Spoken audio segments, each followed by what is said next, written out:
So, as we all know, pretty much since February or March now, the entire world has been in a pandemic. And I mean, it's November 8th now, and the pandemic is still ongoing. Here in the US and in multiple other countries, it has had no sign of slowing down. It's actually been picking up steam recently. Just yesterday, the US set a record for the most cases in a single day, which we'll get into more later. And I mean, it's gotten to the point now where people are acting like it doesn't even exist. Like COVID is a thing of the past, it's gone now. It was just a trend, it was a thing of the past, like silly bands are doing the nay-nay. But the problem there is, like I said, we're in the midst of this pandemic. It's quite literally worse than it has ever been. Back at the end of October, we set a record passing 100,000 cases in a day. And now just in, just over a week, we've passed 30,000 cases above that in a day. It's just ridiculous how fast the cases are climbing right now. And not only is it really just not being talked about like it should be, people are ignoring that there's even a pandemic going on. And the reason that I'm bringing this up here, there's actually two separate situations that happened yesterday. One of them was at a college football game, and the other one was just a nationwide thing where people just decided to pretend like coronavirus didn't exist anymore. So to kick things off here, yesterday here in the US, there was a college football game between Clemson and Notre Dame, and they had limited seating and stuff like that. There were masks required from what I saw. You know, people were spaced out in the stands and whatever. But the problem is, you know, this game went into double overtime and Notre Dame won, which was apparently a huge upset. I don't really keep up with college football. But after the game, when Notre Dame won, everyone rushed the field, all the fans, and I'll go ahead and put a picture on the screen here. This is what the field looked like after the game. That is at least like, what, 3,000 to 4,000 people bare minimum on that field. Coronavirus is putting up Wilt Chamberlain numbers, prime Heat LeBron numbers on that field are being put up as we speak. Here's another angle of this, and I mean, to give them the benefit of the doubt, the majority of these people are wearing masks from what I can tell. There are quite a few people still not wearing masks or wearing it under their nose and stuff like that, which pretty much completely defeats the purpose of it. But I mean, either way,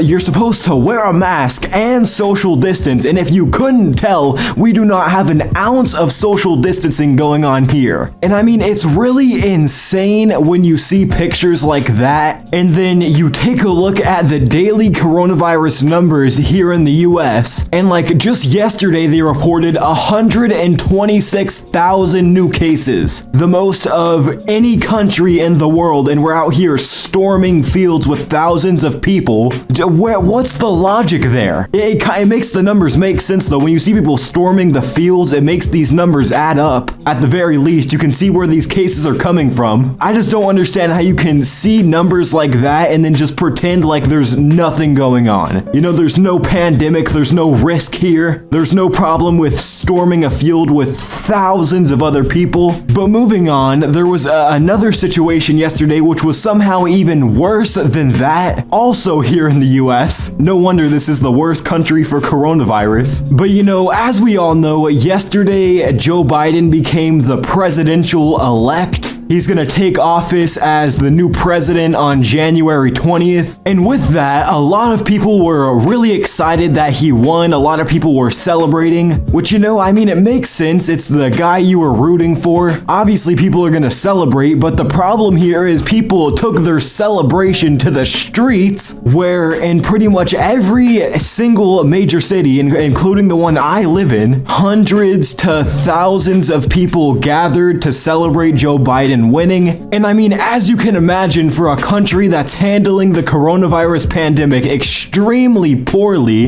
it didn't really turn out too well. Here is a picture from Washington, D.C., where as you can see, we have like, what, 15,000 people gathered here in one street to celebrate Joe Biden winning the presidency and to also spread COVID-19 like a wildfire. And I mean, this situation is so much worse than even the football game was, because obviously there was thousands of people involved with that, but nationwide this had to have been millions and millions of people that just completely ignored the pandemic and went out, just no social distancing. It seems like the vast majority of people were wearing masks, but I don't even think you can argue right now that there's a reason we shouldn't be in a lockdown. So thousands of people gathered together with masks on with zero social distancing. You know, there's just no reason for that. I mean, like, I haven't gone in a grocery store since February and you have people out here doing this type of stuff. It's just wild. I don't understand how the pandemic is such a hard concept for people to grasp. Like, I'm not even old enough to vote. I'm barely old enough to drive, and I wouldn't even think about going over to one of my friends' houses right now during the pandemic, and we have grown adults out here thinking this type of stuff is okay. So with that being said, let me know what you guys think about this whole situation down in the comments. You know, did you go out in the streets with thousands and thousands of people to celebrate Joe Biden winning the presidency? Or are you, actually doing the right thing and socially distancing and staying home when you can? Not doing stupid stuff like this? Definitely let me know what you thought about all this. And with that being said, that's where we're gonna wrap up this video. Don't forget to drop a like and subscribe if you're brand new to the channel. As always, you can follow me on Twitter at I don't know why I just started saying my Twitter from like 6 months ago. You can follow me on Twitter at RelexYT. And other than that, I'll catch you guys in the next video. I'm out.